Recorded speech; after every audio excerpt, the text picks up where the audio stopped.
Students, मैं हूं Rajinikanth Singh, maths faculty. और आप ये लेक्चर अभी देख रहे हो गुरुकुल क्लासेस के यूट्यूब चैनल पे। तो स्टूडेंट, जैसा आप सभी जानते हो, कोरोना वायरस के वजह से पूरे देश में अभी लॉकडाउन चल रहा है। तो इस बीच में आपका पढ़ाई डिस्टर्ब नहीं हो, आपका पढ़ाई कंटिन्यू रहे, इसलिए हम लोग ये ऑनलाइन क्लासेस शुरू की हैं। तो आप इसको रेगुलरली करें और इसका लाभ उठाएं। इसको आपके जो भी साथी स्टूडेंट है उसके बीच में शेयर करें और ये गुरुकुल क्लासेज चैनल को सब्सक्राइब करें ताकि, और बेल आइकन को भी क्लिक करें ताकि हम लोग की तरफ से जो भी नया वीडियोस आए या जब भी लाइव सेशन आए तो वो उसका न्यूज़ आपको तुरंत मिल जाए। तो सबसे पहले मैं क्लियर कर दूं कि ये अभी लेक्चर में जो लेने जा रहा हूँ ये उन स्टूडेंट्स के लिए है जो क्लास 11 से 12th में इस बार जाएंगे या कहो तो चल गए हैं अकॉर्डिंग टू गवर्नमेंट। तो क्लास 11 से 12th में जो गए हैं उनके लिए ये लेक्चर अभी मैं लेने जा रहा हूँ। और मैं अभी सबसे पहला टॉपिक आपको पढ़ाऊंगा जो है रिलेशन। ठीक है, क्लास 12th का सबसे पहला टॉपिक है रिलेशन। और ये आपके 12th बोर्ड में इससे एक क्वेश्चन आपको मतलब कि 4 या 6 मार्क्स का आएगा और एक क्वेश्चन आएगा। अगर 6 मार्क्स का क्वेश्चन आता है तो फिर ये पहले मतलब 1 मार्क्स या 2 मार्क्स वाला नहीं आएगा। और अगर 4 मार्क्स में अगर इससे एक क्वेश्चन आता है तो एक क्वेश्चन आपको 1 मार्क्स में पूछ सकता है। ठीक है, तो ये जो टॉपिक है ये आपके बोर्ड के लिए और साथ में जेई मेन के लिए भी काफ़ी इम्पोर्टेंट है। जेई मेन में भी इससे कभी कभी एक क्वेश्चन पूछ देता है। ठीक है, और बोर्ड के लिए तो इम्पोर्टेंट है ही। तो आज हम लोग शुरू करेंगे रिलेशन। तो गाइज, रिलेशन शुरू करने से पहले एक दो बेसिक चीज़ें हैं जो कि आपको बताना ज़रूरी है। 2 चीज़ें मैं बताऊंगा आपको। हो सकता है कि आप इसे पढ़े भी होंगे लेकिन मैं ये समझ के चल रहा हूँ कि आप नहीं पढ़े हैं। ठीक है, तो सबसे पहला मैं जो चीज़ बताऊंगा वो है सबसेट। सबसेट क्या होता है? तो हो सकता है कि आप लोगों में से बहुत सारे स्टूडेंट सबसेट के बारे में जानते होंगे। अगर नहीं जानते हो तो मैं बता दे रहा हूँ। देखो, अगर कोई 2 सेट है, कोई सेट ए है और कोई सेट बी है। सेट ए और सेट बी इस तरीके से है कि ए का सारा एलिमेंट बी में हो जाए तो बोलेंगे ए जो है वो बी का सबसेट कहलाएगा। जैसे देख लो, ए इक्वल टू हम ले लें 1 2 3 और सेट बी इक्वल टू ले लें 1 2 3 4 5। तो यहाँ पे देख रहे हो ए का सारा एलिमेंट बी में अवेलेबल है। ए में जो एलिमेंट है वो सारा बी में भी अवेलेबल है। तो हम लोग बोलेंगे ए जो है वो बी का सबसेट है। ए जो है वो बी का सबसेट है, यानी ए जो है वो बी का ही पार्ट है।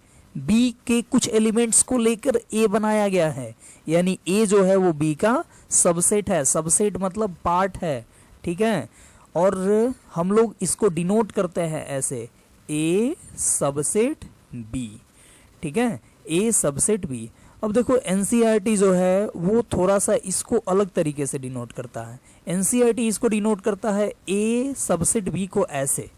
ठीक है, और एनसीईआरटी को छोड़ के आरडी शर्मा या केसी सिन्हा या और भी अरिहंत पब्लिकेशन या अदर जो भी सिंगेज जितना अदर पब्लिकेशन है, इवन की जेई में भी क्वेश्चन आता है, वो सबसेट को ऐसे डिनोट करता है, ए सबसेट बी। ठीक है, तो एक्चुअली क्या होता है कि ये बाकी सब बुक है वो सबसेट को ऐसे डिनोट करते हैं। और एक आगे आप पढ़ेंगे प्रॉपर सबसेट, या 11th में आप पढ़े होंगे तो प्रॉपर सबसेट। तो प्रॉपर सबसेट को बाकी सब ऐसे डिनोट करता है और एनसीईआरटी प्रॉपर सबसेट को ऐसे डिनोट करता है, ए सबसेट बी। मतलब ये ऐसे लिख देता है और ये एंड में करके लिख देता है ए नॉट इक्वल टू बी। ठीक है, तो आप अगर एनसीईआरटी को फॉलो कर रहे हैं तो ये लिखा हो तो इसको देखकर घबराना नहीं है। ऐसे भी हो सकता है और बाकी सारे बुक्स में ऐसे भी हो सकता है। ठीक है, तो एक्चुअली प्रॉपर सबसेट और सबसेट में क्या डिफरेंस होता है वो अगर आपको मालूम चल जाए तो आपको कोई प्रॉब्लम नहीं होगा। ठीक है, तो सबसेट आप समझे, सबसेट क्या होता है कि ए का सारा एलिमेंट अगर बी में हो जाए तो ए को बी का सबसेट कहते हैं। ठीक है, जैसे कि एक हम जनरल एग्जांपल लेते हैं, जैसे कि मान लो कि ये है बिहार, और बिहार के अंदर में इधर कहीं है पटना। ठीक है, तो देखो पटना में जितने भी सारे एलिमेंट होंगे, मतलब पटना में जो भी चीज़ होगा वो अगर हम पूछें कि क्या वो बिहार में है, जैसे पटना में गोलघर है, तो पटना में गोलघर है तो हम ऐसा बोल रहे हैं कि गोलघर इज इन पटना, तो क्या हम ऐसा बोल सकते हैं कि गोलघर बिहार में है? एकदम बोल सकते हैं। तो हम लोग बोलेंगे कि पटना में जितने भी सारे चीज हैं वो सारे बिहार में भी हैं, यानी बोलेंगे Patna is subset of Bihar. ठीक है, या हम लोग बोल सकते हैं कि ये है मान लो इंडिया, तो इंडिया जो है इंडिया में ही बिहार कहीं पे है, तो हम लोग बोल सकते हैं कि बिहार में जितना भी चीज है वो सारा इंडिया में है, यानी हम लोग बोल सकते हैं Bihar is the subset of India. ठीक है, तो इस तरीके से सबसेट हम लोग ये करते हैं। अच्छा, एक चीज और यहाँ पे देखो, a इक्वल टू ये है, b इक्वल टू ये है, एक और सेट लेते हैं c हम लेते हैं 1 2 3, यही ले लेते हैं, सेम एक ही जैसा सेट a इक्वल टू और ये सेट c। अब हम पूछें कि क्या a c का सबसेट होगा क्या, तो हम अभी सबसेट के बारे में क्या समझाए हैं कि a का सारा एलिमेंट अगर c में हो जाए, a का सारा एलिमेंट किसी एलिमेंट में हो जाए तो वो उसका सबसेट होता है। तो देखो a का सारा एलिमेंट c में है तो बोलेंगे कि a सबसेट c होगा। ठीक है, अब देखो यहाँ पे थोड़ा सा प्रॉपर सबसेट बता देते हैं जो यहाँ पे हम बताए थे। देखो प्रॉपर सबसेट क्या होता है कि प्रॉपर सबसेट के लिए बोलते हैं कि a का सारा एलिमेंट b में होना चाहिए और b में कम से कम एक ज्यादा होना चाहिए a से। ध्यान से सुनना फिर से, प्रॉपर सबसेट a b का प्रॉपर सबसेट तब कहलाएगा जब a का सारा एलिमेंट b में हो एंड b में a से कम एक ज्यादा एलिमेंट हो, मतलब बराबर नहीं हो, तो उसको बोलते हैं प्रॉपर सबसेट।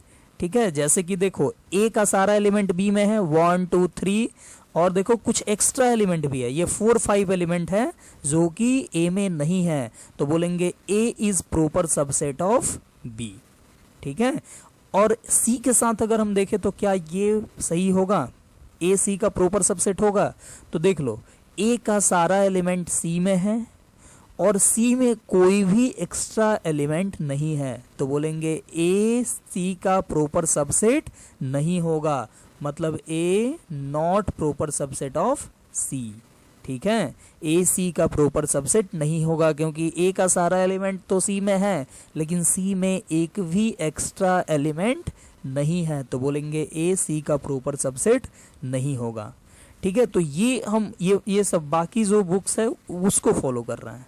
ठीक है, अब इसका लॉजिक भी देख लो, a सबसेट b, सबसेट में क्या होता है कि a का सारा एलिमेंट b में हो, बस इतना काफी है, उसमें एक्स्ट्रा एलिमेंट हो या नहीं हो उससे हमको मतलब नहीं है, मतलब a में जितना एलिमेंट है उतना भी अगर b में हो जाए, मतलब a के इक्वल, देखो यहाँ पे इक्वल दिया गया है, तो a में जितना एलिमेंट है उतना ही b में हो जाए तो भी होगा ये सही, या b में a से ज्यादा एलिमेंट हो, a का सारा एलिमेंट तो b में हो ही और b में a से ज्यादा एलिमेंट हो, तो हम लोग बोलेंगे a subset b।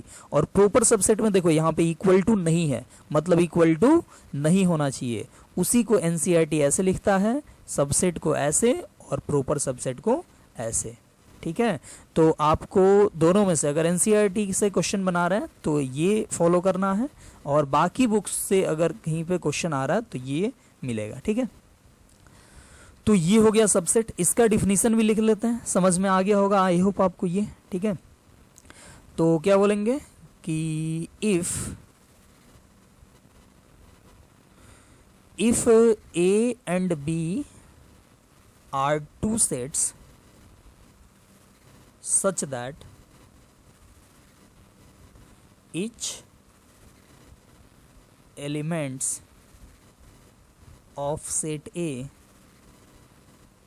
are also in set B, then set A is called subset of set B, ठीक है, denoted by A subset B, ठीक है, denoted by A subset B, ऐसे। अच्छा, अगर ए का सारा एलिमेंट बी में हो तो बोलेंगे ए बी का सबसेट है और इसको ऐसे डिनोट कर लेंगे। लेकिन अगर बोला जाए कि ए बी का सबसेट नहीं है तो इसको कैसे डिनोट करेंगे? लिखेंगे if A is not the subset of set B then we write A not subset B. ध्यान से देखना, अगर ए बी का सबसेट नहीं है यानी कि ए का सारा एलिमेंट बी में नहीं है तो उसको हम लोग ऐसे डिनोट करेंगे। जैसे देख लो, जैसे ए इक्वल टू हम ले लें 1 2 3 4 और सेट बी इक्वल टू ले लें 3 4 5 6 7। देखो यहाँ पे ए का सारा एलिमेंट अगर देखे तो ये सेट बी में है क्या? देखो 3 4 ए का एलिमेंट जो है वो बी में है, लेकिन ये 1 2 जो एलिमेंट है ए का वो बी में नहीं दिख रहा है, ठीक है। चश्मा वश्मा वाले को दिख रहा है क्या? कहीं किसी को भी नहीं दिख रहा है, चलो तो नहीं है। तो ए का सारा एलिमेंट बी में नहीं है तो हम लोग बोलेंगे ए नॉट सबसेट, ऐसे सबसेट लिखे काटेंगे और बी, ठीक है, लिखेंगे A not subset, A is not subset of set B. और यहाँ पे हम लोग ऐसे भी लिख सकते हैं बी का भी एलिमेंट ए में नहीं है तो हम लोग बोलेंगे बी का सारा एलिमेंट ए में नहीं है, ठीक है, 3 4 सिर्फ है इसमें, तो बोलेंगे यहाँ पे बी का भी सारा एलिमेंट ए में नहीं है तो बोलेंगे B is not the subset of set A, ठीक है। ये तो आई होप कि आप सभी सबसेट क्या होता है इसके बारे में समझ गए होंगे, ठीक है। तो कुछ देख लेते हैं हम यहाँ पे नोट, ठीक है, नोट फर्स्ट नोट है, बोलते हैं कि if A subset B and B subset A का सारा एलिमेंट बी में हो एंड बी का सारा एलिमेंट ए में हो तो हम लोग बोलते हैं कि ऐसा तब होगा जब ए और बी इक्वल सेट हो। ए और बी इक्वल सेट होगा उसी केस में दोनों तरफ से होगा, ए का सारा एलिमेंट बी में एंड बी का सारा एलिमेंट ए में। जैसे कि यहाँ पे देखो ए सबसेट ए जो था ये और सी ये था, देखो यहाँ पे ए सबसेट सी मतलब ए का सारा एलिमेंट सी में है और एंड यहाँ पे सी का भी सारा एलिमेंट ए में है यानी कि सी सबसेट ए, तो यहाँ पे देखो दोनों सेट इक्वल सेट है यानी बोल सकते हैं ए इक्वल टू सी, ठीक है। ये तो मैं काफ़ी स्लोली पढ़ा रहा हूँ, ठीक है, ताकि सभी बच्चों को ठीक से समझ में आए, ठीक है, अदरवाइज थोड़ा सा ये आगे आप कमेंट बॉक्स में बता देना कि आपको समझ में आ रहा है या नहीं, ठीक है। चलो दूसरा क्या है, दूसरा यहाँ पे है कि दूसरा अगर बोला जाए कि if A subset B and B subset C तो क्या होगा? अगर ए का सारा एलिमेंट बी में हो एंड बी का सारा एलिमेंट सी में हो तो हम लोग बोलेंगे कि ए का भी सारा एलिमेंट सी में होगा। नहीं समझ में आया? देखो समझाते हैं। ए का सारा एलिमेंट बी में मतलब मान लो कि ये है पटना, ठीक है, पटना का सारा एलिमेंट बिहार में है, ठीक है, ये बिहार है, पटना का सारा एलिमेंट कहाँ पे है? बिहार में है, यानी Patna is the subset of Bihar and Bihar का सारा एलिमेंट कहाँ पे है? इंडिया में है। ध्यान से देखना, पटना का सारा एलिमेंट बिहार में यानी कि Patna is the subset of Bihar and Bihar का सारा एलिमेंट इंडिया में तो लिखेंगे बिहार सबसेट ऑफ इंडिया। तो ध्यान से देखो P subset B and B subset I, तो क्या ऐसा लिख सकते हो P सबसेट I? देखो इसमें देखो पटना का सारा एलिमेंट बिहार में एंड बिहार का सारा एलिमेंट इंडिया में, तो ऐसा बोल सकते हो कि पटना में जितना भी एलिमेंट होगा वो सारा इंडिया में होगा। तो ऐसा तो बोला ही जा सकता है, पटना में जो भी चीज़ें हैं वो इंडिया में भी है, यानी कि हम लोग बोलेंगे कि ए का सारा एलिमेंट बी में हो एंड बी का सारा एलिमेंट सी में हो तो बोलेंगे कि ए का सारा एलिमेंट भी सी में होगा। तो ये सेकंड। थर्ड देखो बोलेंगे कि कोई भी सेट होता है, जैसे कोई भी सेट है कैसा भी लिखें तो उसका सारा एलिमेंट उसी सेट में हो जाएगा, हमेशा होगा।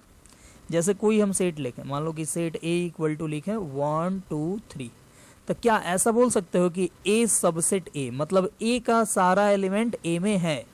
ठीक है, ज़्यादा समझने के लिए हम ए को फिर से एक बार लिख दें 1 2 3, तो देखो इस सेट का सारा एलिमेंट इसमें है, और ऐसा सभी के लिए होगा। कोई भी सेट लिखें और फिर से उसको दोबारा लिखें तो उसका सारा एलिमेंट तो उसमें होगा ही। तो हम लोग बोल सकते हैं कि सारा सेट अपने आप का सबसेट होता है।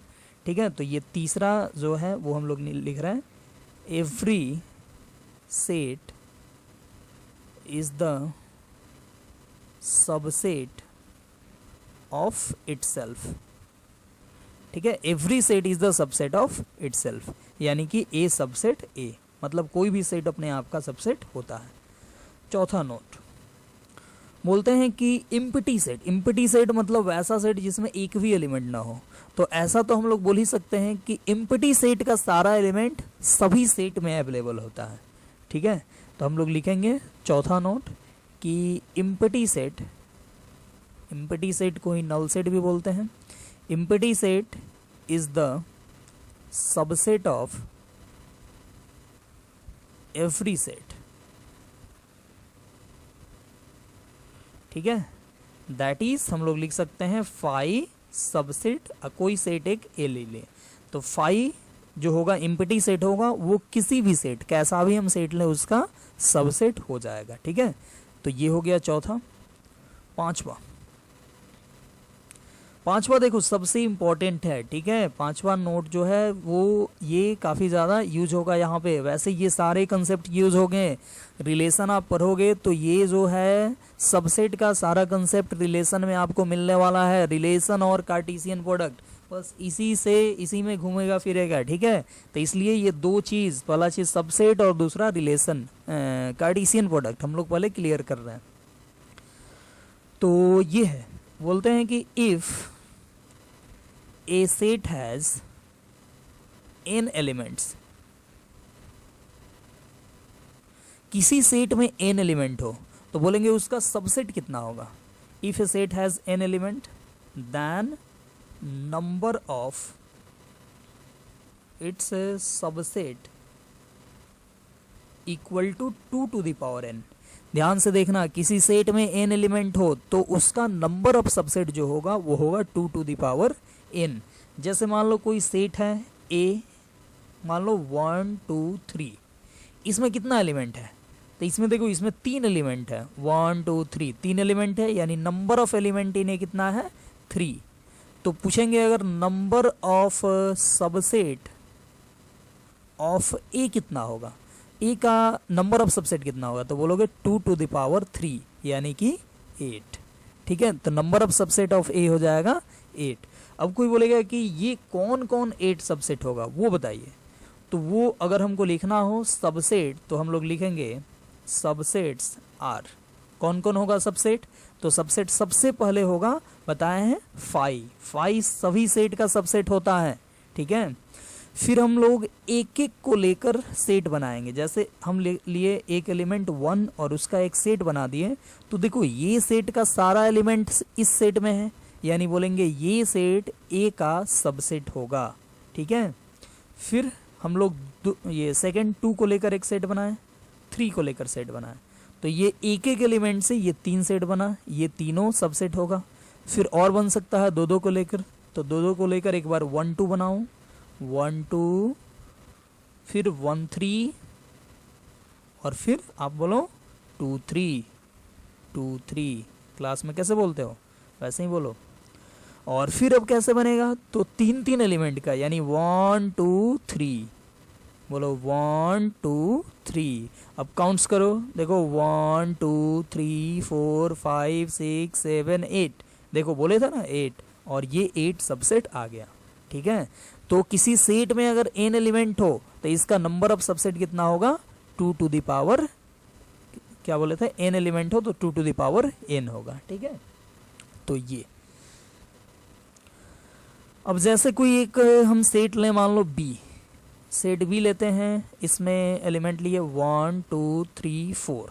ठीक है, 1 2 3 4, तो बोलेंगे इसका नंबर ऑफ सबसेट कितना होगा, तो सबसे पहले number of element in B कितना है, तो बी में 4 एलिमेंट है टोटल, तो बोलेंगे number of subset of B कितना होगा, तो 2 टू द पावर 4 यानी कि 16। इसका नंबर ऑफ सबसेट कितना होगा, तो 16 हो जाएगा। ठीक है, तो ये बोला जाए कि इसका कौन कौन सबसेट होगा, तो बस मैं ये आप पे छोड़ रहा हूँ, आप इसको बनाओ। ठीक है, इसका कौन कौन सबसेट होगा इसके लिए आप बनाओ अपने कॉपी पे। ठीक है, चलो बनाओ, मैं रुकता हूँ, आप वीडियो को पॉज कर दो। ठीक है, और बनाओ।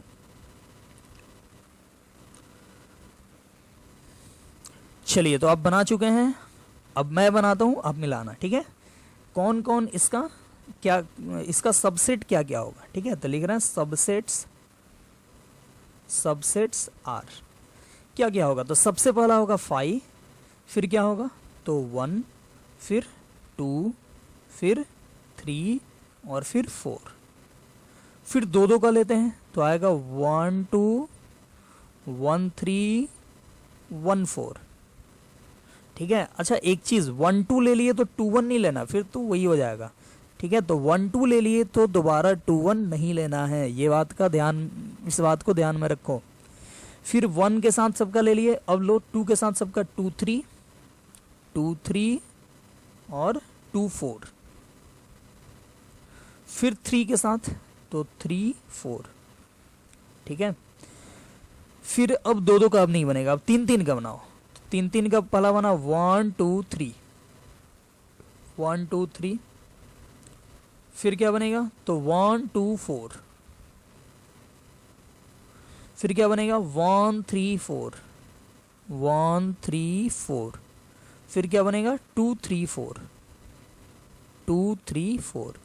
ठीक है, ये 4 हमको मिला 3 3 का। ठीक है, इसको बनाने का एक ये भी तरीका है कि देखो 1 2 3 लिए, 1 2 3 लिए यानी कि 4 को छोड़े, तो हम ये नहीं देखें कि किसको लिए, हमको 4 है, हमको एक बार में 3 को रखना है, यानी कि एक को छोड़ना है, तो पहले हम 4 छोड़ दिए इसमें, फिर 3 को रिजेक्ट कर दिए, 3 नहीं लिए, 3 छोड़े, फिर 2 छोड़े और फिर 1 छोड़े, तो हो गया 2 3 4। ठीक है, तो ऐसे आप सोचोगे तो गलत नहीं होगा, नहीं तो एक ही दोबारा रिपीट हो जाएगा। चलो अब 4 4 का रख दो, 1 2 3 4, ये तो गिन लो, ये टोटल 16 हो गया, यानी 1 2 3 4 5 6 7 8 9 10 11 12 13 14 15 16। ठीक है, ये 16 टोटल बन गया जैसे कि मैं बोला था। तो ये होता है ऐसे नंबर ऑफ सबसेट। एक और छोटा सा एग्जांपल लेते हैं, जैसे मान लो कोई सेट है सी। ठीक है, सेट है सी, ये है 5, बोले इसका नंबर ऑफ सबसेट कितना होगा, आप बताओ। नंबर ऑफ सबसेट, वीडियो को पॉज करो और कमेंट बॉक्स में लिखो कि कितना होगा इसका नंबर ऑफ सबसेट, जल्दी से। सी इक्वल टू 5 है तो नंबर ऑफ सबसेट, और सबसेट क्या होगा ये भी बताओ। चलो अब मैं बताता हूं, सी इक्वल टू 5 है, 5 का मतलब होता है इम्पटी सेट। इम्पटी सेट मतलब कि वैसा सेट जिसमें एक भी एलिमेंट नहीं हो, यानी इसका नंबर ऑफ एलिमेंट कितना, 0। सी में नंबर ऑफ एलिमेंट कितना है, 0 है, तो नंबर ऑफ एलिमेंट इन सी 0 है, तो बोलेंगे नंबर ऑफ इट्स सबसेट क्या हो जाएगा, तो 2 टू द पावर 0 यानी कि 1। इसका कितना सबसेट होगा, तो 1 होगा। और पूछा जाए क्या होगा वो सबसेट, तो बोलेंगे सबसेट इज और 5, सिर्फ 5 हो जाएगा। 5 सभी सेट का सबसेट होता है, तो 5 इसका भी सबसेट होगा। ठीक है, और फिर अब एक एक का बनाना चाहेंगे तो बनेगा ही नहीं, ये 5 आ गया, एक आ गया, ये देखो ये एक सबसेट है। ये नहीं समझना कि इसमें 0 एलिमेंट है, इसमें 0 एलिमेंट है ये ठीक है, बट ये एक सेट है, ये इम्पटी सेट एक सेट है जो हमको यहाँ पे मिला, number of subset 1।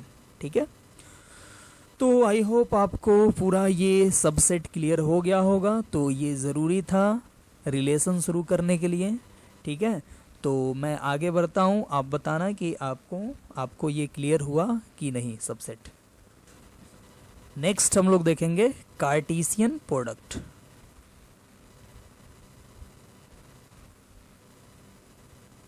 Cartesian product of 2 sets,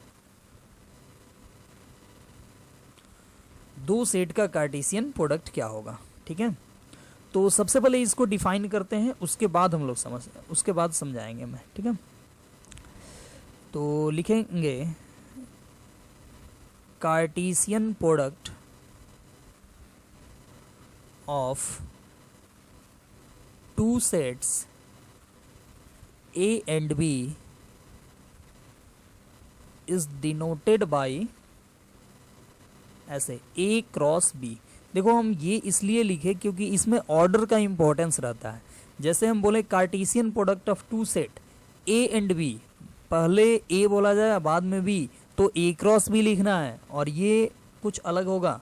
और पहले B बोला जाए कि Cartesian product of two set B and A, तो ये अलग होगा, ठीक है। तो उस केस में B क्रॉस A लिखना है, तो इसलिए हम पहले ये लिख दिए।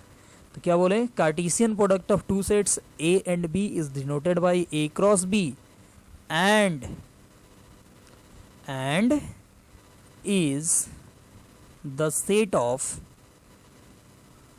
All the ordered pair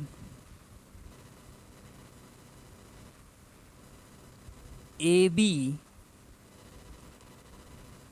such that A belongs to A and B belongs to B। चलो ये तो फॉर्मल डिफिनीशन हो गया। अब अपने भाषा में समझो। देखो क्या बोल रहे हैं, बोला जा रहा है Cartesian product of two set A and B is denoted by A cross B, ये तो सब समझ गए होंगे। बोल रहा है एंड इज मतलब कौन होगा, तो मतलब A cross B, and is the set of all order pair, मतलब A क्रॉस B होगा वो सभी ऑर्डर पेयर का सेट होगा। कौन सा, तो AB ऑर्डर पेयर का। और ये AB कैसे बनेगा, तो AB के बारे में लिखा गया है कि A जो होगा वो सेट A से लिया जाएगा। देखो बोला गया है A belongs to A and B belongs to B, ठीक है। नहीं समझ में आया, चलो और आसान भाषा में समझते हैं। जैसे सेट A इक्वल टू हम लिखे 1 2 3, सेट B इक्वल टू लिखे हम लोग A B। तो बोले A क्रॉस B क्या होगा, तो A क्रॉस B के लिए तुम बोलना कि A क्रॉस B जो होगा वो सभी ऑर्डर पेयर का सेट होगा। ऑर्डर पेयर ऐसा लेना है कि ऑर्डर पेयर का पहला जो एलिमेंट है वो A से लिया जाए और दूसरा एलिमेंट लिया जाए वो B से लिया जाए, ठीक है। तो A क्रॉस B क्या होगा, तो पहला एलिमेंट A से लेना है, दूसरा एलिमेंट B से लेना है। तो कैसे कितना ऑर्डर पेयर बना सकते हो, तो पहला जो ऑर्डर पेयर बनेगा वो ऐसे 1 A। देखो पहला A से लिए और दूसरा B से लिए, तो एक ऑर्डर पेयर बन गया। और क्या बन सकता है, तो 1 ही लिए इससे और इससे ले लिए B, तो ये एक और बन गया। और क्या बन सकता है, तो 1A 1B बन गया। अब नहीं बन सकता है, अब 2 के साथ बनाओ, तो 2A और फिर 2B। फिर देखो 3A और 3B, 3 के साथ हम बना सकते हैं कैसे, 3A और 3B, ठीक है। तो ये हो गया A क्रॉस B, और हम ऑर्डर पेयर बना नहीं सकते हैं, जितना बन पाया उतना टोटल बना दिए। यहाँ क्या बोले थे कि A क्रॉस B उन सभी ऑर्डर पेयर का सेट होगा। ऑर्डर पेयर कैसा, तो ऑर्डर पेयर ऐसे बनाना है कि उसका पहला एलिमेंट जो हो वो A से हो और दूसरा एलिमेंट B से हो, ठीक है। तो ये हो जाएगा A क्रॉस B। आपसे कोई बोले कि B क्रॉस A क्या होगा, अगर बोले B क्रॉस A बता दो क्या होगा, तो B क्रॉस A के लिए क्या करना है, तो इसमें पहला एलिमेंट ये भी सभी ऑर्डर पेयर का सेट होगा और इस ऑर्डर पेयर में पहला एलिमेंट B से लेना है और दूसरा एलिमेंट A से लेना है। तो B से पहला एलिमेंट लेते हुए क्या होगा, A, 1। फिर और क्या हो सकता है, पहला एलिमेंट देखो B से लिए हैं और दूसरा एलिमेंट A से लिए हैं। और क्या बन सकता है, तो पहला एलिमेंट A से, दूसरा एलिमेंट B से लेकर, तो A, 2, फिर A, 3। तो A को लेकर 3 बनाए, फिर B को लेकर ऐसे ही 3 बन सकता है, B1, B2 and B3, B1, B2 and B3, ठीक है। तो ये हो गया B क्रॉस A। अब कोई पूछेगा कि क्या A क्रॉस B और B क्रॉस A दोनों बराबर होते हैं, तो एकदम बोलना नहीं। देखो ए क्रॉस बी में 1A है, और देखो बी क्रॉस ए में 1A कहीं पे भी नहीं है, A1 है। तो बुर्बक 1A A1 बराबर होता नहीं है, 1A अलग चीज है और A1 अलग चीज है। तो क्या बोलेंगे, ये बराबर नहीं होता है, मतलब बोलेंगे इसका कोई भी एलिमेंट इसमें नहीं है। तो हम लोग बोल देंगे कि A cross B not equal to B cross A. यहाँ पे लिख देंगे इन जनरल। इन जनरल क्यों लिखे, तो कहीं कहीं बराबर हो सकता है, ठीक है, जैसे कभी इक्वल सेट ले लें या कभी किसी खास कंडीशन में, ठीक है। तो इसलिए बोल दिया कि इन जनरल, मतलब कि हमेशा लगभग, वो कभी कभी हो जाए, कभी कभी बराबर हो सकता है, लेकिन हमेशा लगभग क्या होता है, ए क्रॉस बी क्रॉस ए के बराबर नहीं होता है। इस बात का ध्यान रखना है। चलो, तो ये आई होप आप ये Cartesian product of two set समझ गए होंगे, ठीक है। तो इतना काफ़ी है। हाँ, एक चीज़ और इसमें देखना है, number of element in A cross B. देखो पहले यहाँ पे समझ लो, फिर फॉर्मूला लिख देते हैं। ए में कितना एलिमेंट है, तो यहाँ पे देखो नंबर ऑफ एलिमेंट इन ए अगर पूछे तो ए में बताओ कितना एलिमेंट है, तो 3 एलिमेंट है। और number of element in B कितना है, तो 2।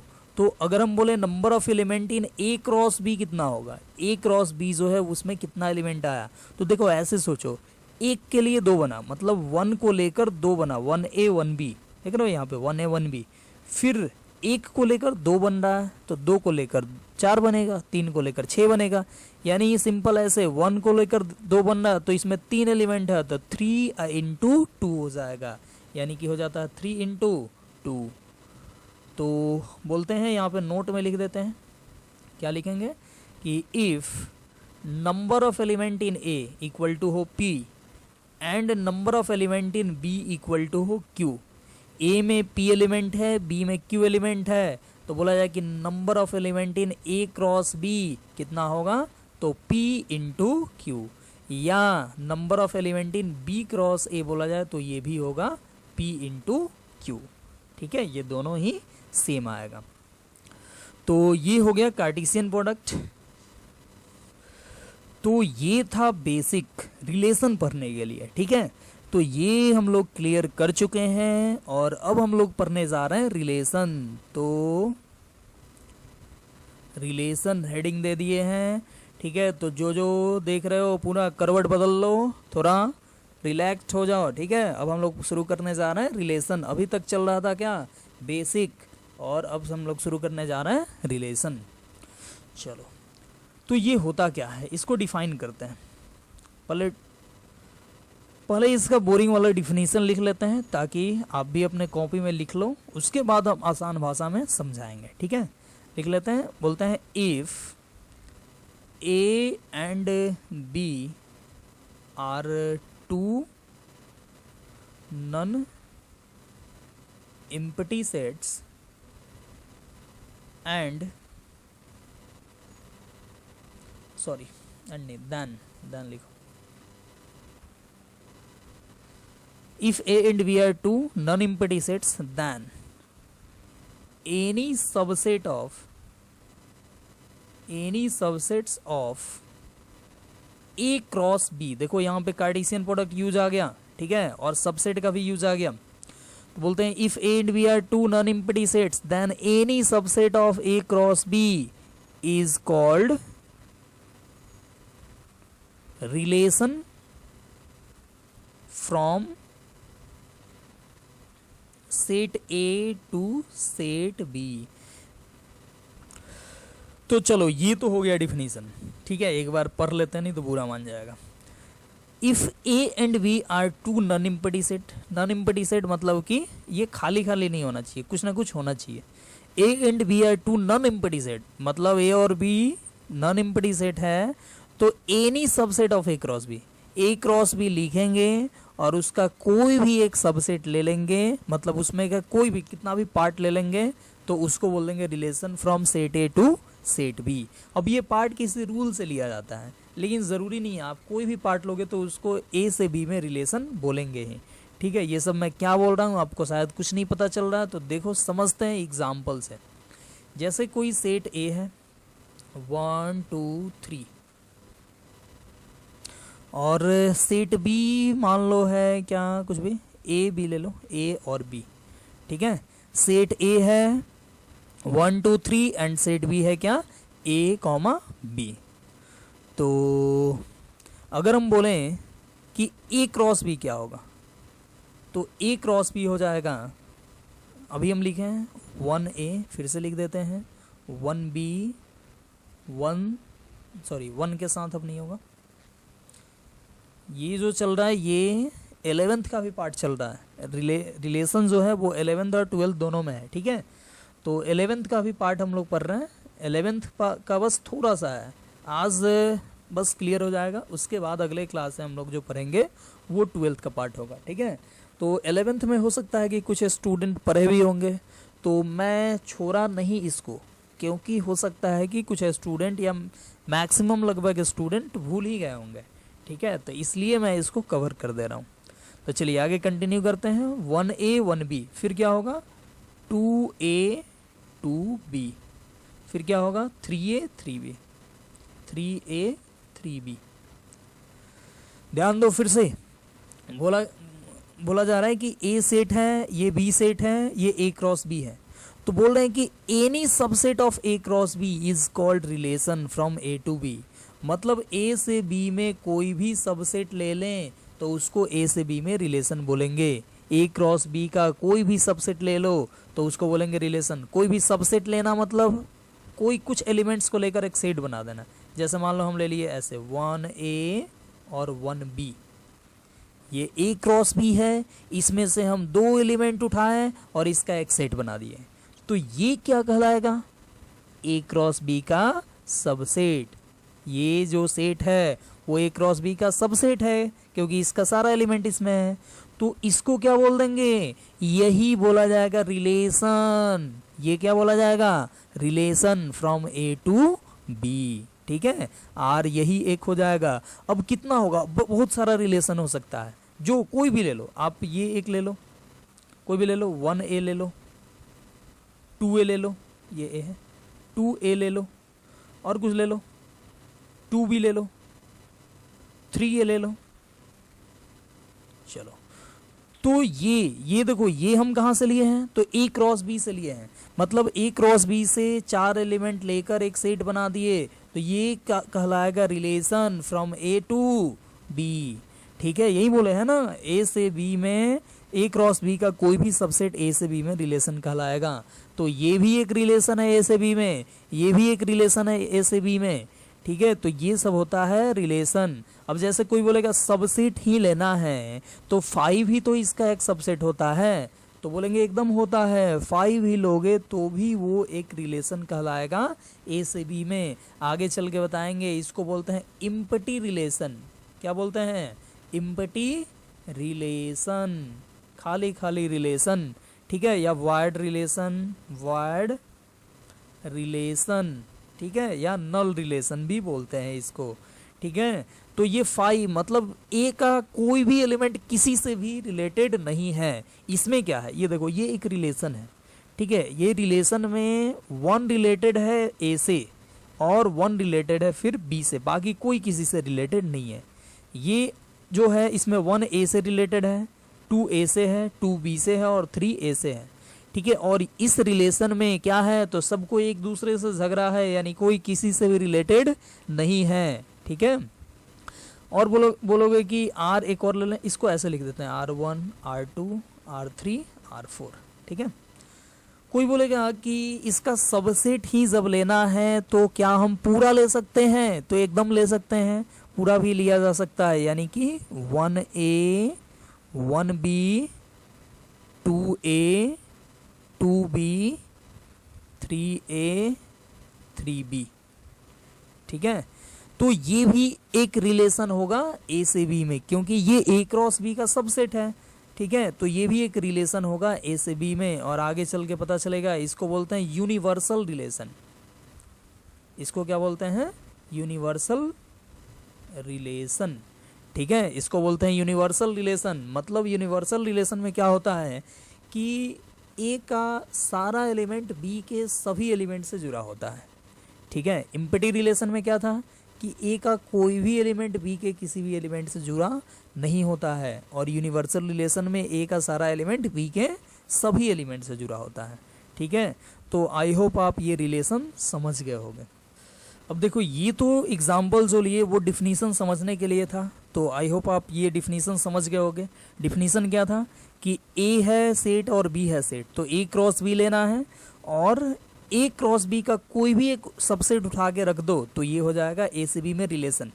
लेकिन ये जो सबसेट हम लोग कोई भी लेते हैं तो ये किसी रूल के अकॉर्डिंग लेते हैं। ठीक है, मतलब कि कोई एक रूल के अकॉर्डिंग लिया गया होता है, और उसी रूल के अकॉर्डिंग जो लिया गया होता है उसी को एक्चुअली में हम लोग रिलेशन बोलते हैं। जैसे देखो, जैसे ए इक्वल टू मान लो है 1 2 3, और बी इक्वल टू है मान लो कुछ भी 2 4। ठीक है, या एक और ले लो 2 4 6। ठीक है, ये तो यहाँ पे बोला जाए कि यहाँ पे ए से बी में रिलेशन लिखो, तो पहले ए क्रॉस बी लिख देते हैं। ए क्रॉस बी क्या होगा, तो 1 2 2 2, सॉरी पहले 1 का पूरा लिख दो, 1 2, फिर क्या होगा 1 4, फिर क्या होगा 1 6, फिर क्या होगा 2 2, फिर क्या होगा 2 4, फिर क्या होगा 2 6। ठीक है, फिर 3 2, फिर क्या होगा 3 4, और फिर 3 6। ठीक है, ये ए क्रॉस बी हम लिख दिए। तो अगर हम बोलें कि कोई एक रिलेशन हम लिखना चाह रहे हैं R1, तो जैसे ए क्रॉस बी ये लिखे, तो ए क्रॉस बी का कोई भी मतलब कितना भी एलिमेंट उठा के रखो तो ये एक रिलेशन हो जाएगा। लेकिन हमको ऐसा रिलेशन लिखना है जो एक प्रॉपर रूल को फॉलो कर रहा हो। जैसे R1 हमको लिखना है ऐसे, R1 equal to A B such that B equal to 2a। ठीक है, ऐसे लिखना है। R1 इक्वल टू लिखना है, R1 एक रिलेशन है फ्रॉम A टू B, और ऐसा ये रिलेशन है कि B इक्वल टू 2a। थोड़ा सा और इसको अच्छे से कर देते हैं ताकि पूरा क्लियर हो। B इक्वल टू 2a, और यहाँ पे क्लियर कर देते हैं कि A जो लेना है वो सेट A से लेना है, एंड B लेना है वो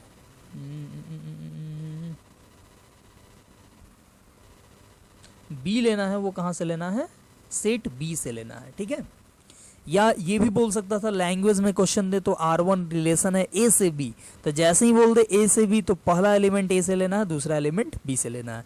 यहाँ पे हम लैंग्वेज में नहीं लिखे हैं तो यहाँ पे क्लियर कर दिए। अब देखो A है 1 2 3, B है 2 4 6। अब हमको R1 एक रिलेशन लिखना है, कैसे, तो AB और AB ऐसे लिखना है कि B जो हो वो 2a के बराबर हो। ठीक है, मतलब A और B ऐसे रखना है कि A का डबल करें तो वो क्या आ जाए, B के बराबर आ जाए। ठीक है, तो सोचो क्या रखेंगे। तो देखो हम लोग यहाँ पे रख सकते हैं, हमको A और B ऐसे लेना है कि A का डबल B आ जाए। तो सोचो A के जगह पे 1 लें और इसका डबल आना चाहिए B, तो सोचो वो A के जगह पे 1 लें तो B के जगह पे हमको लेना पड़ेगा 2, यानी कि 1 2 लें तो ये इस कंडीशन को सेटिस्फाई करेगा, यानी 1 2। तो देखो A के जगह पे हम लिए हैं 1, अब B के जगह पे 2, और इसमें पुट करो तो हो गया B, यानी कि 2 इक्वल टू 2a। ठीक है, तो 1 2 एक हो गया, और क्या हो सकता है, और क्या हो सकता है, तो 2 4 हो सकता है, 2 4, और क्या हो सकता है, तो 3 6 हो सकता है। तो ये 3 एलिमेंट को लेकर ये एक रिलेशन बन जाएगा। अब ये देखो तीनों एलिमेंट जो है वो इसमें कहीं ना कहीं पे होगा। 1 2 देखो यहाँ पे है, 2 4 खोजो ये रहा, और 3 6 ये रहा। तो देखो ये जो सेट है, ये R1 जो सेट है ये क्या है, तो A क्रॉस B का सबसेट है, और ये जो सबसेट बना है वो एक पैटर्न पे बना है, इस पैटर्न पे। ठीक है, तो पैटर्न पे हो या नहीं हो उससे मतलब नहीं है, बस ए क्रॉस बी का कोई भी सबसेट हो तो उसको हम लोग बोल देंगे क्या, तो relation from A to B. तो ये है relation from set A to set B. ठीक है, अब और एक दो एग्जांपल देते हैं, जैसे कि R2 एक लिखना हो A B such that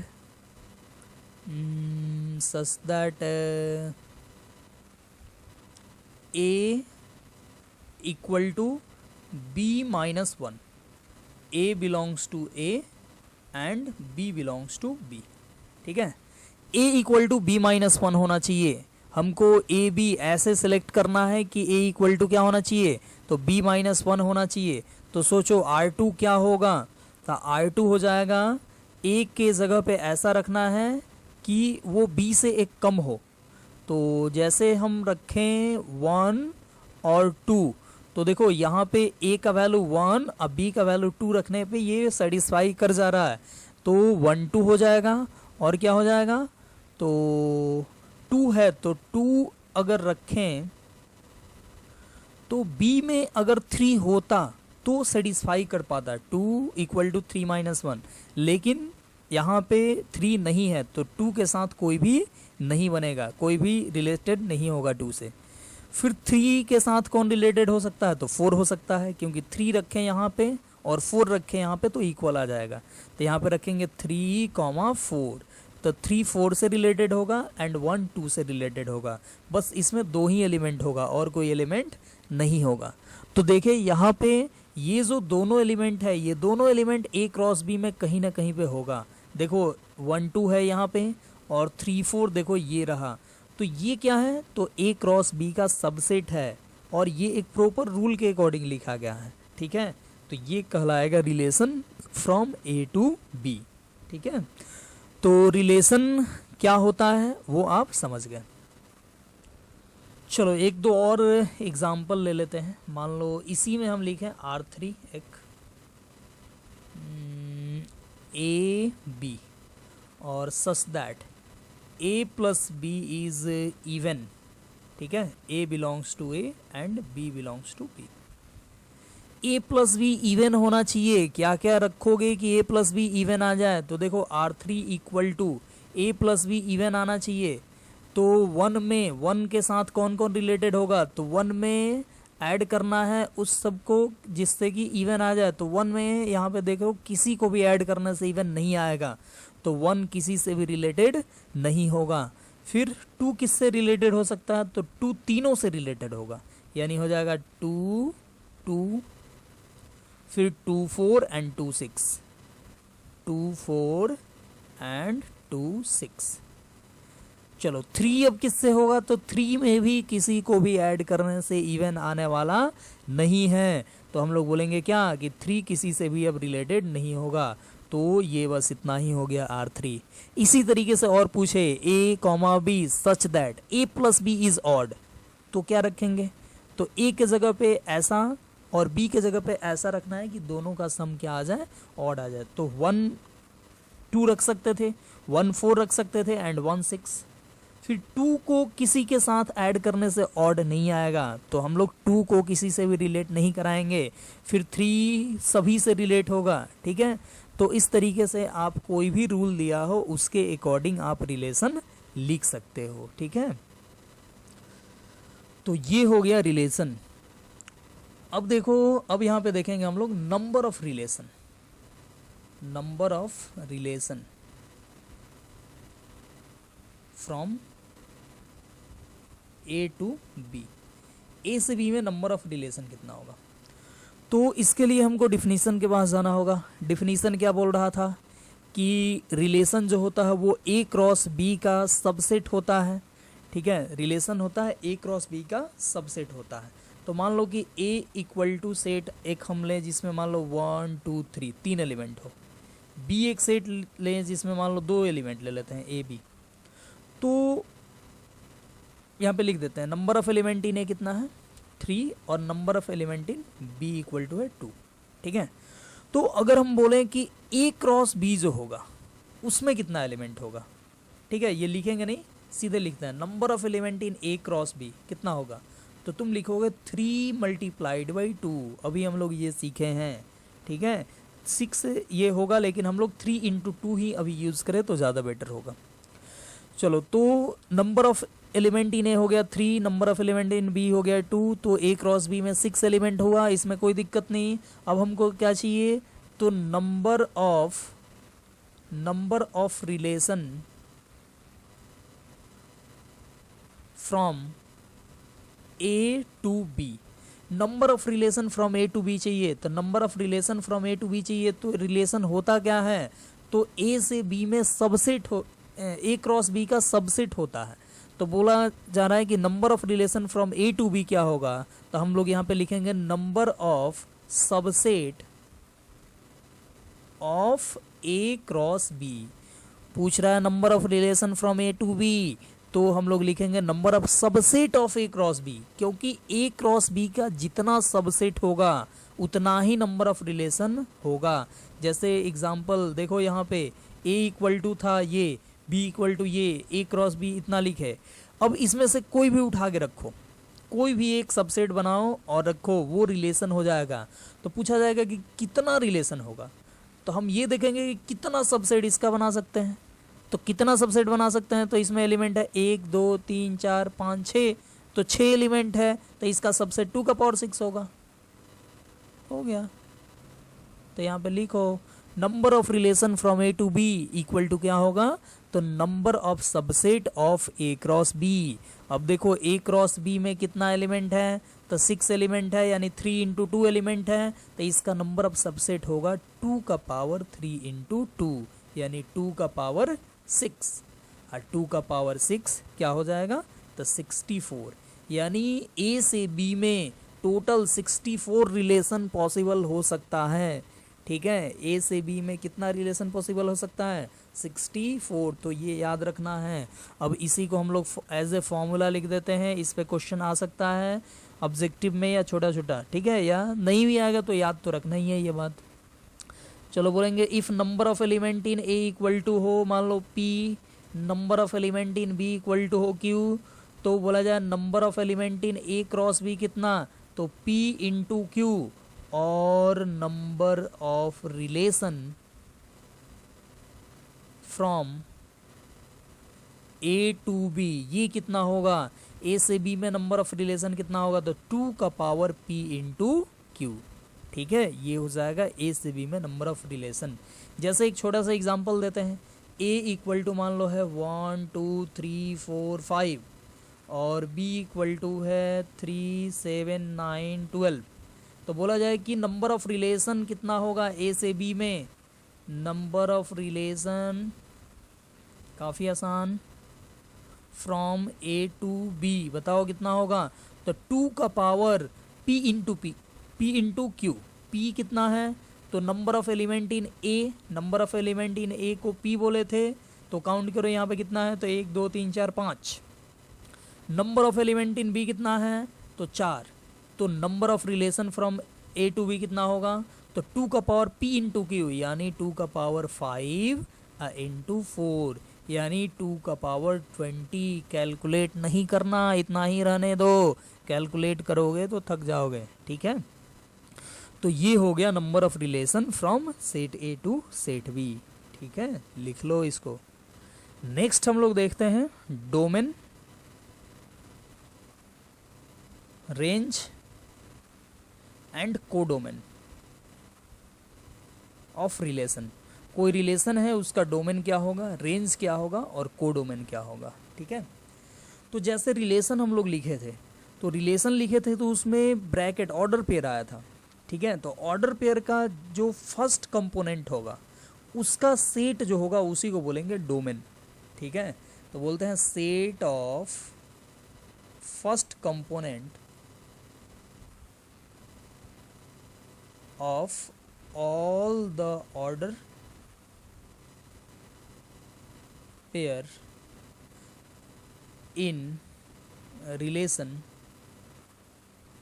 set of first components of all the order pairs or all the order pair in relation is called its domain। देखो set of first component of all the order pair in relation is called its domain. तो पहले लिख देते हैं range भी क्या होता है, उसके बाद हम लोग एग्जाम्पल देखते हैं, ठीक है। तो रेंज क्या होगा, तो रेंज होगा set of second component of all the order pair in relation, ठीक है। क्या होगा, तो set of second components of all the ordered pairs in relation is called its range, ठीक है। और कोडोमेन क्या होगा, तो सोचो अगर रिलेशन ए से बी में है तो सेट बी जो होगा बाद वाला सेट होगा उसी सेट को बोल देते हैं कोडोमेन, ठीक है। तो यहां पे लिख देते हैं if R is relation from set A to set B then set B is called codomain, ठीक है। अगर ए से बी में एक रिलेशन हो आर तो सेट बी जो होगा उसी को बोल देंगे कोडोमेन, ठीक है। तो ये तो बहुत सारा लिख दिए, अब इसको समझते हैं। देखो क्या बोले हैं कि डोमेन के लिए क्या बोले हैं कि set of first components of all the order pair in relation is called domain. अब देखो यही रिलेशन देख लो, किधर गए, हाँ ये रहा। ये जैसे R1 रिलेशन था, ये एक रिलेशन है। अब बोले कि इसका डोमेन क्या होगा, तो डोमेन लिखने के लिए सेट ऑफ फर्स्ट कंपोनेंट लिख देंगे तो वो हो जाएगा डोमेन। तो इसका फर्स्ट कंपोनेंट का सेट, फर्स्ट कंपोनेंट देखो यहाँ पे 1 है तो 1 लिख दिए, और फिर यहाँ पे 1 ही है तो दोबारा नहीं लिखना है, बस हो गया, यही हो गया इसका डोमेन। बोले रेंज क्या होगा इसका, तो रेंज होता है सेट ऑफ सेकेंड कंपोनेंट। वो उधर उतना बड़ा लैंग्वेज जो लिखे थे वो यही बात लिखे थे कि डोमेन होता है set of first component and range होता है सेट ऑफ सेकेंड कंपोनेंट। तो रेंज क्या हो जाएगा, सेट ऑफ सेकेंड कंपोनेंट यानी कि ए और क्या है सेकेंड कंपोनेंट बी, तो ये हो गया रेंज। और यहाँ पे बोला जाए कोडोमेन क्या होगा, तो कोडोमेन हो जाएगा सेट बी, सभी रिलेशन के लिए सेट बी ही कोडोमेन होगा यहाँ पे, ठीक है। तो सेट बी क्या था, ये बी था, यहाँ पे सेट बी था ए कॉमा बी, तो यही हो गया कोडोमेन, ठीक है। से डोमेन हो गया ये, रेंज हो गया ये, और कोडोमेन हो गया ये। R2 रिलेशन के लिए, R2 के लिए अगर पूछे डोमेन बताओ क्या होगा, तो R2 के लिए डोमेन लिखोगे सेट ऑफ फर्स्ट कंपोनेंट यानी कि 1, और क्या है फर्स्ट कंपोनेंट, तो 2, और क्या है फर्स्ट कंपोनेंट, तो 2, तो 2 लिख दिए, दोबारा लिखना नहीं है, फिर 3, तो ये हो गया डोमेन।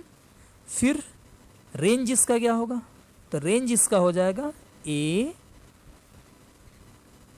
फिर से दोबारा आ रहा है तो लिखना नहीं है, फिर बी आ रहा है तो बी लिख दो, और फिर ए को नहीं लिखना, तो ए कॉमा बी, ये हो जाएगा रेंज। और इसका भी कोडोमेन क्या होगा, तो इसका भी कोडोमेन जो होगा वो होगा ए कॉमा बी, ठीक है। तो डोमेन आ गया, रेंज आ गया एंड कोडोमेन आ गया। फिर तीसरा ये रिलेशन था फाई, तो इसका डोमेन भी फाई, रेंज भी फाई, और कोडोमेन का तो कोई भी रिलेशन से मतलब नहीं है, कोडोमेन हमेशा होता है सेट बी यानी कि ए कोमा बी, ठीक है। और ये R4 रिलेशन, इसके लिए क्या होगा, इसके लिए डोमेन क्या होगा, तो इसके लिए डोमेन हो जाएगा 1 दोबारा आ रहा है तो लिखना नहीं है, फिर 2 दोबारा आ रहा है नहीं लिखना है, फिर 3 हो गया, बस 1 2 3 डोमेन। और रेंज कितना, तो रेंज ए और बी, फिर ए बी ही है तो ए बी लिख देते हैं, दोबारा लिखना नहीं है। और कोडोमेन इसका भी कितना हो जाएगा, तो इसका कोडोमेन हो जाएगा सेट बी यानी कि ए कॉमा बी, ठीक है। तो ये हो गया डोमेन, ये रेंज और ये कोडोमेन। तो आई होप आप ये डोमेन और कोडोमेन और रेंज समझ गए होंगे, काफ़ी सिंपल है। डोमेन क्या होता है, तो डोमेन होता है set of first component of all the ordered pair. Range क्या होता है, तो रेंज होता है set of second component, and codomain होता है सेट बी। ठीक है, तो इस पे कुछ क्वेश्चन हम लोग करते हैं। एक बोल रहा है determine the domain and range of relation from set A to set B. B है ये और ए है ये, और defined by A equal to A comma B such that A plus B equal to 10। ठीक है, तो यहाँ पे सेट ए दे दिया, सेट बी दे दिया। अब देखो यहाँ पे जो हम लिख रहे थे A belongs to A, B belongs to B, अब ये लिखने की ज़रूरत नहीं है। क्यों? क्योंकि ये खुद बोल दिया determine the domain and range of relation from A to B. बोल दिया ए से बी में रिलेशन लिखना है, मतलब ए जो लेना है वो ए से, मतलब कि सेट ए से रखना है, और बी जो है स्मॉल बी वो सेट बी से लेना है। ये अब यहाँ पे मेंशन करने की ज़रूरत नहीं है। तो चलो ये डिफाइंड इस तरीके से है, रिलेशन जो है वो ऐसे है ए कॉमा बी और दोनों का सम 10 होना चाहिए। तो पहले इस रिलेशन को लिखो और इस रिलेशन को लिखने के बाद इसका डोमेन एंड रेंज हम लोग लिख देंगे। ठीक है, तो आर पहले होगा क्या? तो आर हो जाएगा ऐसा, हमको ए और बी लेना है जिससे कि इसका सम आ जाए 10। तो सोचो 1 किसी के साथ रिलेट होगा क्या? 1 का किसी के साथ सम 10 नहीं होगा। मैक्सिमम इसमें 8 है, तो 1 का 8 के साथ सम अगर देखें तो 9 ही हो पाएगा। तो यहाँ पे क्या करेंगे, तो 1 किसी के साथ भी रिलेट नहीं होगा। फिर देखो 2, तो 2 8 से रिलेट हो सकता है, यानी कि 2,8। फिर 3 किससे रिलेट होगा? तो 3 7 से हो सकता है। फिर 4 किससे होगा? तो 4 6 से होगा, 4 6। 5 से, और 6 किससे? तो 4 से, 6 4। बस ये आर होगा। ठीक है, आर जो ये दिया हुआ है ऐसे, इसको पहले हम लोग ऐसे लिखे, इसको बोलते हैं रोस्टर फॉर्म। वैसे ये 11th में पढ़ना है डिटेल्स में, रोस्टर फॉर्म और सेट बिल्डर फॉर्म। तो इसमें मैं ज़्यादा नहीं जा रहा हूँ इसमें, क्योंकि ये 11th का ये सब है रोस्टर और सेट बिल्डर फॉर्म। मेन हमको जो 12th में यूज़ आएगा वो डिफिनीसन आएगा और ये सब आएगा। ठीक है, तो इसलिए हम कुछ क्वेश्चन करके आगे बढ़ेंगे मेन 12th में। तो रिलेशन आर हमको मिल गया ये। अब इसका बोले डोमेन क्या होगा? तो डोमेन इसका हो जाएगा सेट ऑफ फर्स्ट कंपोनेंट, यानी कि 2, फिर 3, फिर 4 5 6, ये हो गया डोमेन। फिर बोला जाए रेंज क्या होगा? तो इसका रेंज होगा 8 7 6 5 4। अगर सीधा लिखे तो 4 5 6 7 और 8, ये हो जाएगा रेंज। ठीक है, अब ऐसे पूछ तो नहीं रहा, लेकिन कोडोमेन पूछता तो हम लोग लिख देते सेट बी। इसमें कुछ भी नहीं देखेंगे कोडोमेन के लिए, इसमें कुछ भी नहीं देखना है, सेट बी सीधे लिख देना है। और बी से ए में रिलेशन हो तो सेट ए लिख देना है। ठीक है, तो सेट बी क्या हो जाएगा? 4 5 6 7 और 8। ठीक है, ये हो गया कोडोमेन। ठीक है, तो हम लोग आज देखे क्या? तो सबसे पहले हम लोग देखें सबसेट क्या होता है, और नंबर ऑफ सबसेट फिर देखें। फिर उसके बाद से हम लोग देखें कार्टेशियन प्रोडक्ट ए से बी में, और फिर उसके बाद हम लोग देखें रिलेशन, और फिर रिलेशन का एग्जाम्पल देखें, डिफिनीसन देखें, और फिर नंबर ऑफ रिलेशन देखें कितना होता है। तो नंबर ऑफ रिलेशन होता है 2 का पावर p इंटू क्यू, जो जहाँ पे p जो होता है वो नंबर ऑफ एलिमेंट इन ए और q होता है number of element in b। ठीक है, और उसके बाद हम लोग देखें domain, codomain and range of relation. ठीक है, तो ये जो आज हम लोग जितना पढ़े वो था 11th का पार्ट, ये सभी 11th में पढ़ना था। तो 11th में ऑलरेडी जिस क्लास में हो चुका है वो क्लास में, अगर उस क्लास के बच्चे ये वीडियो देख रहे हैं तो उनका रिवाइज हो गया, और जिस क्लास में नहीं हुआ है उस क्लास में भी वो क्लास के बच्चे अगर देख रहे हो तो उनका ये कंप्लीट हो गया। ठीक है, और आपको भी अगर फिर से रिवीजन करने का मन है तो ये तो वीडियो है, फिर से एक बार देख लो, इसमें क्या जाता है। ठीक है, तो अगले क्लास में जो हम पढ़ेंगे वो रिलेशन का वो पार्ट पढ़ेंगे जो 12th में है। ठीक है, और वो बोर्ड में आएगा, उससे 6 मार्क्स का क्वेश्चन। इसलिए रिलेशन काफ़ी ज़रूरी चीज़ है, और रिलेशन कोई बड़ा चीज़ नहीं है। रिलेशन में हम लोग आज जो पढ़ने के बाद कुछ ज़्यादा टफ तो लगा नहीं, लेकिन थोड़ा सा आगे थोड़ा सा लगेगा इससे ज़्यादा। आज तो काफ़ी आसान था, ठीक है, लेकिन 6 मार्क्स का क्वेश्चन भी तो पूछता है, तो इसलिए हम लोग इसको अच्छे से देखेंगे ताकि अपना 6 मार्क्स कवर हो जाए, ठीक है। तो इसी के साथ इस वीडियो को करते हैं समाप्त, और ये चैनल जो है सॉरी गुरुकुल क्लासेज, इसको सब्सक्राइब कर देना और इस वीडियो को लाइक कर देना, शेयर कर देना, ठीक है, फ्रेंड्स के बीच, ताकि वो सब भी देखें। और फिर से हम लोग नेक्स्ट क्लास करेंगे जैसा शेड्यूल होगा, ठीक है। तो okay, take care, bye bye.